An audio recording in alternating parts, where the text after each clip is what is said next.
All right, we're gonna do another one. I'll try to run through these because I'm supposed to be working on my other little thing, but I don't know. I might just run through this till 10 o'clock. Now, I want to tell y'all. Hopefully, y'all are checking out these digital journals and whatnot. Those are kind of like brief updates and little daily rants, or I don't even know why I call them rants, but any little idea that I kind of get up. Um, I want to talk about this story time about how I became focused, and a lot of this stuff I put on paper. So in 2006, I came up with a list, and the list I seen like when I was staying in projects, I looked up my name online. You can't find a lot about me online, and it's not that I've tried to keep myself away, and been like locked down like DOD, like Department of Defense or something. It's just that you can't really find me on the internet. There's not a lot.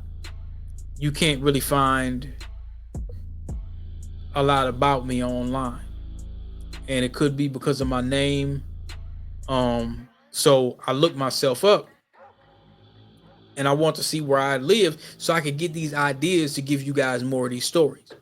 So, um, let me see. Did I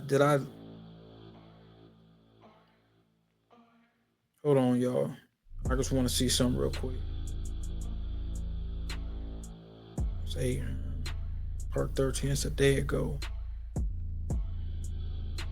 Thought I had another digital journal. So as I said, the digital journals are just like little updates I could just give you, and it might be something new or hot press on the news. I could give y'all all kind of stuff or what I think, but if it's not pertinent to my story or story time, then I could just I could kind of do away with it. Um, Actually, this story was supposed to be about um I may have to rename it. Damn, I gotta rename it because this story is supposed to be about saving a sister at a bus stop. But I'm gonna save that, and I'm gonna have to rename this because I was talking about the story time of being focused, but I see where I named it here on StreamYard. So, um, 2006, I cut my braids because I used to have braids at one point in time, and what that was for me, I need to be serious about my money. I need to start interviewing. That's where I started to kind of think. When I was staying at the projects, I'm like, okay, I don't really have to do any better for myself because I could just stay here forever. I could pretty much die here if I want to. And I said, this isn't where I want to be forever. You got to think, you going into South High, it's a concrete building. You see what I'm saying? And you're not seeing the sunlight a lot if you're on the first or second floors when you're in that building. And they built it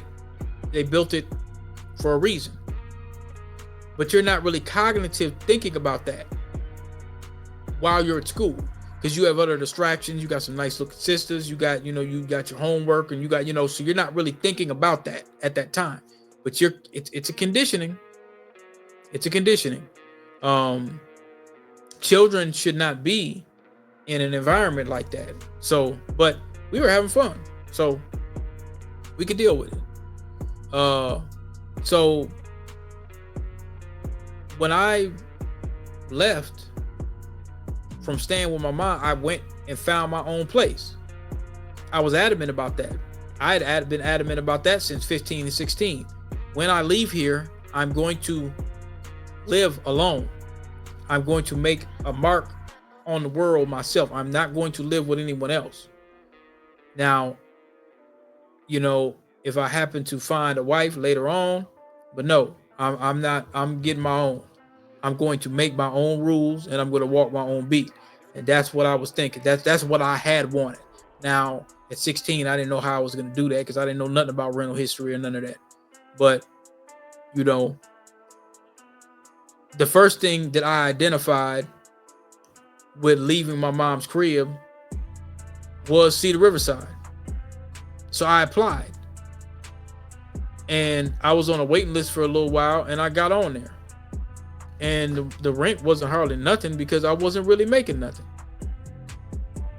You know? And at that time when I got in there, I didn't even have a job.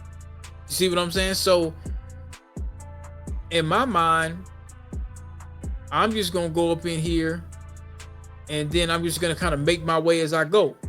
But I can't stay at my mom's house. I felt like I'm getting too old. You know, I'm bringing women over here. Like I'm too damn old. You know, I might have been 20 something. You know, I don't think I was 25. I don't know how old I was, but I felt like I was too old. And I felt like, you know, I might like to smoke. I might to drink. It's time to go. She never told me it was time to go. She never really gave me the inclination that it's time to leave. You know, but she had this thing where, you know, if you gon', you know, either you gonna go to school or you gonna work or you gonna go to the service. That's your options. You see what I'm saying? So, but she never really had to, she didn't really have to wake me up in the morning and worry about what I was gonna, you know, so that was never anything. We never had that discussion because my mom always knew that I was going to get up and go get $1 at some point. So I never had the issue of, well, man, what you gonna do with your life? She never asked me that. And I never asked my parents, man, I need help with y'all figuring this out or whatever. Like I might have brought something to them like, okay, how I feel this out, but 9 times out of 10, I could read my ass off, so I didn't have that issue. So, again, when I was in them projects, I stayed there for about a year or two. I came to a point where I had to refocus. I said, okay, I'm not happy me staying here in D building. Now, around that time, I got an MPC 2000, so I'm making beats. I got that from Earn. I might do a story time for Earn too. I got a dupe from Earn. So I had my dupe there. You see what I'm saying? So I could make multiple mixtapes, DVDs, and all kind of stuff right there. You see? So I'm having folks pull up like New Jack City. Like it's the Carter up in there. Totally ducked off. Ain't worried about the law, none of that. You know, I'm not worried about any of that. If I would have been trapping and D-boying, oh man, I could have had them projects on lock. You see what I'm saying? But again, the drug thing wasn't my thing. You know, I was smart enough to know that it wasn't my thing. If I came across something, I'm letting it go. But that just wasn't me. I wasn't interested. So, when I moved out them projects, I told myself, I'm gonna get a job. So I got the job at Sears. Then I moved in. So I was there on D building. I'm looking at the paperwork from like 2006 to 2007, but it could have been 05. Yeah, I think it could have been. It could have been 05. What I'm looking when I do my own little background check. So I know for a fact that I started going to the Digital Career Academy over North Minneapolis, and you know that ended April 2007. So I was there maybe about 4 months, maybe 4 or 5 months or whatever, because I remember going over north when it was cold. You see what I'm saying? And so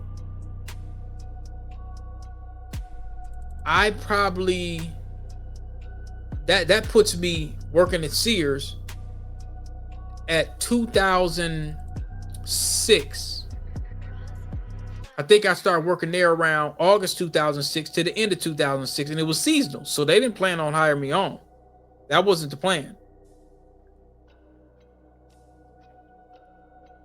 My goal of getting that job was to get out them projects, so I could think, because I seen that as a place for me to just sit there and not do nothing. And if I would have stayed there, I would have been doing the same thing, because I was drinking a lot. I wasn't happy. I didn't feel like I was making the money that I felt like I should have been making. My rent was nothing almost. But at the same time, so think about this, y'all. This is this frame of mind, this frozen state of independence. I got my own spot, which a lot of dudes didn't around that time. Because even some of my homies used to come by, and some of them dudes, some of the guys that might have been, D-boys and making buku money. You got your own spot? They couldn't believe it.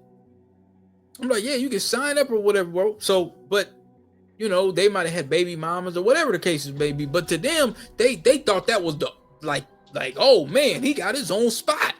You see what I'm saying? Like, to them, it was a big deal. And to me, it was just default. Like, oh, I move out my mom's crib. I'm not about to go play house. No, I gotta have my own. I was gung ho on that. And so that's something that I kind of prided myself on, and I gotta have my own spot. I'm not on no homosexual stuff. No. So, but I said, if I stay here, I'm not gonna do no better. When I got my own spot, as I could see, I had upgraded too. The broads I was dealing with was a little better. I start having a higher expectation. You see what I'm saying? For me and for the people around me. I noticed even when I moved, and it wasn't the Taj Mahal, but it was a brand new building at the time. And even amongst my homies, they kind of respected it. Like, damn, bro, you done went from here to there. It wasn't, now to me, I just looked at it as it gets nicer. I ain't got to wait on the elevator so long. You know what I'm saying? I'm on Lake Street right now. You see what I'm saying? It's a brand new building. It was cool at the time. And I'm still doing what I do. But I'm taking myself more seriously. Like I say, I cut my braids. I had my homie Osbu shave off my head.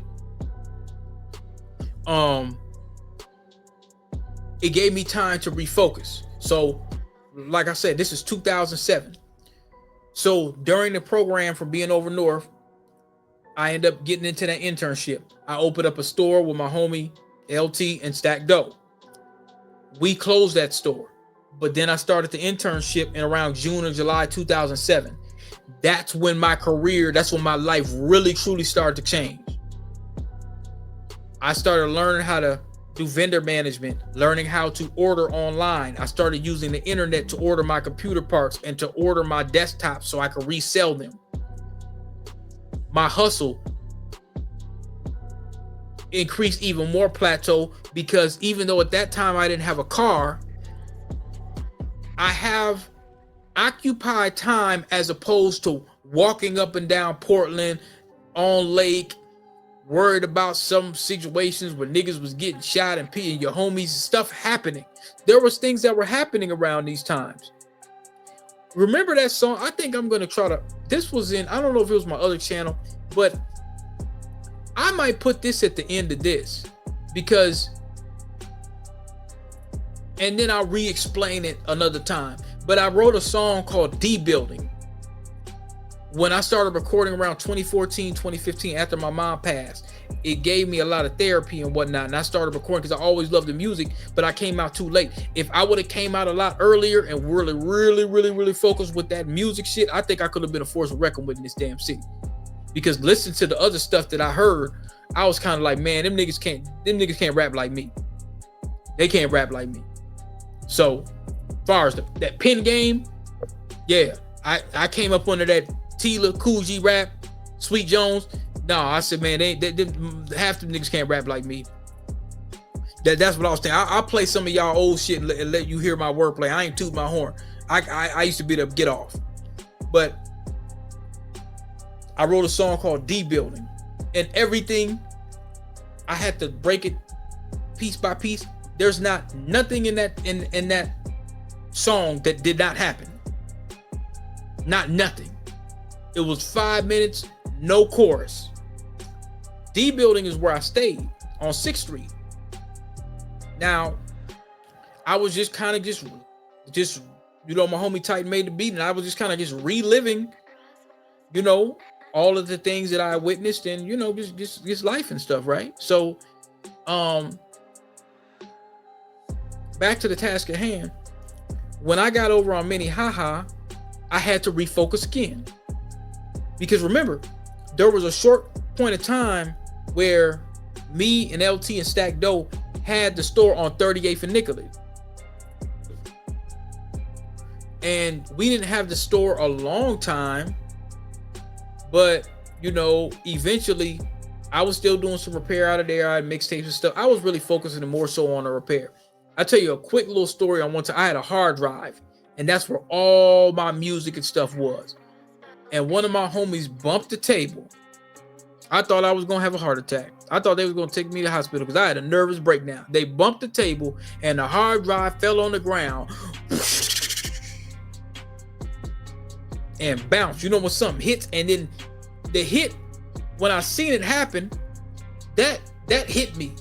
But then as it kind of bounced in the air that second time, and I started panicking. I didn't really know what to I don't know if it was my blood pressure or whatever. I panicked. Like I thought I was almost dying. Like I said, yo, and they watching this stuff at the time, but they don't know how serious this is because I literally had every single album. Like this, I said, bro, this is my, you know what I'm saying? I had the Time Life magazine, Motown collection, the R&B, all of it, like Miles Day, man, I had everything. So this is my whole life collection. Keep in mind, I done sold like about 400 CDs to Cheapo. These are all my CDs, all the Scarface, all the Ghetto Boys, all the UGK, Riding Dirty, every Tupac album, every Tribe Called Quest album, Jay Dilla. I mean, just, man, I'm telling you, little brother, every single one of my albums, all of the Tila albums, all of the 8-Ball G albums, all of the Twista albums, all of the Rich the Factor albums, every single album. Plus my little computer repair. There was no cloud back then. We didn't use the cloud. What was I supposed to do? They thought it was the funniest thing, man. And I think it was because of the look on my face. I don't think they was, now if it was really broken, I couldn't fix it, whatever. They were like, damn, man, that's messed up. But they was roaring, like, and I was just like, and this was Shorty and Wags. We used to go across the street every day eating that stuff. I don't know how it didn't kill us. We used to eat it, Shorty and Wags, every single day. I swear we did. Every day. Damn near every day. Or the Chinese spot, man, they had like it was fried rice, and I think it was some chicken, but it had this real spicy, man, please, I'm telling you, y'all G hear this shit, he gonna, man, it was lovely in 07, 06, 05, 06, 07 was lovely. It was just a good time. It wasn't a bad time. There were some issues sometimes, but I'm saying we it was generally, for the most part, it was a good time, man. Like, you didn't have all this BS that you got right now. All these overly high expectations of people that don't even meet those standards, and just it was just different. The communication was different. People was just, it was a little different. And it wasn't that long ago. It really wasn't. It's 2025. I mean, of course it was over a decade, but it just, it wasn't that long ago. So I had to refocus myself. When I got off them projects, because remember, I started to search, because this is post IPR. IPR was open in 2003. So you got 2004, 2005, 2006. And I'm trying to figure out what was going on. I had to ask him, bro, what was happening in 04? What was I doing in 04 and 05 and 06? I'm probably sure I was doing the same thing, but I'm looking for landmarks so I could really dig deep into and tell y'all, okay, this is the software I was using. This is what I was doing exactly. You know what I'm saying? So, but what I do know is 06, probably maybe mid 06, because it was warm. I remember that's when I moved out my mom's house. You see what I'm saying? That's when I moved out my mom's house. I remember that. So now 2007, when we closed the shop, I would leave the shop and I'd still be working part-time down there on 4th Avenue. So that became a full-time kind of 40-hour a week thing. Initially, it started off maybe, 10, 15, 20 hours a week or whatever, just helping them build and put laptops together, or just, work with building maintenance and stuff like that, far as an IT level, dealing with Ethernet cords, something like that, So, but I was still in a rush to get back to the shop. Soon as I got done there doing my hours, I'd go up to the shop. Shop got broken into, and after that, I cleaned up. I helped clean up the shop with one of my guys. We got rid of the like the glass stuff or whatever the case may be, and it was me and Stack Dope. You know what I'm saying? We cleaned it up. We sat there all night cleaning that stuff up and moving that big equipment and all that kind of stuff. You know what I'm saying? Because nobody else really didn't want to help or whatever. And I think we sold some stuff too. I think we might have made a couple bucks and we sold some stuff too. But it was me and Stack Dope that night late. I'll never forget that. It was late as hell, and we was pulling and pushing stuff and putting stuff in the alley and doing all kind of stuff on 38th and Nicollet. And there wasn't necessarily a lease, and I'm kind of glad, because we didn't really have insurance when it was some bum ass niggas, man, from over southeast that they stole a bunch of the clothing and all this kind of stuff, and some of them niggas end up, I won't go into a whole lot of detail, but them niggas got socked up for that, for that stuff to try to pull. And it's always some niggas man. It don't really be no dudes you don't know like that. It don't. Because we had all kind of characters coming through there. And, so, again, I had to refocus around that time. But I had that job, and I needed that. I needed something that was stable, that I needed so I could focus. So, after that internship was over, remember I talked about that story time, the pep in your step. If you go back and look at my pep in your step, that's when I was going into corporate enterprise. So remember, after that was done at the end of December, I felt like not overworked, but kind of overwhelmed because of my diabetes and stuff. So at the end, when I bought that white Bonneville from Big Rob, and I had bought that Tudo LeSabre, and I was ending that contract. I didn't really have that much money, but it was one homie that I used to hang out with, and then it was Jay. We decided to open up a store, the Minnehaha One-Stop Shop. And I had to refocus again. So I took my rent money and we put some money all to the side, and we signed and went and got a commercial lease. I didn't know if I was going to be, and I didn't tell nobody, but I wasn't sure if I was going to go homeless or not. But I had faith that we were going to be able to do something. So I took my rent money. I didn't pay my rent. I took my rent money, filed unemployment, won the appeal. They had to pay me back like some rats. I can't remember how much it was, but it was enough for me to get where I need to be. Paid my rent, opened the shop, still had some money a little bit. A couple months after getting ready to open up the shop, crashed the car. Crashed the Tudo. Y'all know that story. Crashed a Tudo, bought Jay's Chrysler Sebring, sold that after like 3 weeks or something because it had electrical issues. I didn't really want to deal with it. I didn't really care. So, and when we closed that shop at the end of, I think it was March 2010, I had to refocus again.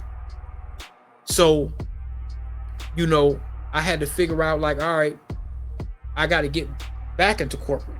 So I had to revise my resume. You know what I'm saying? Kept my haircut and stuff. I had to revise my resume to get back out there. And then remember I told y'all I was out there in Bloomington. You see what I'm saying? And, after that contract, I ended up out in Burnsville. You see what I'm saying? So if you kind of look at my story times, I jump around a lot and stuff.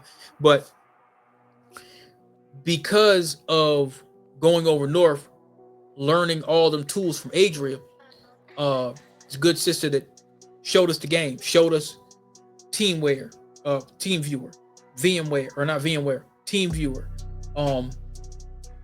VirtualBox, virtualization.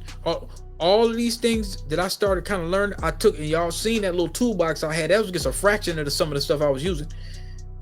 That stuff, it just kept making me money all the time. So if I ever fell off hard times, I can just fix a couple computers and I can kind of get back on.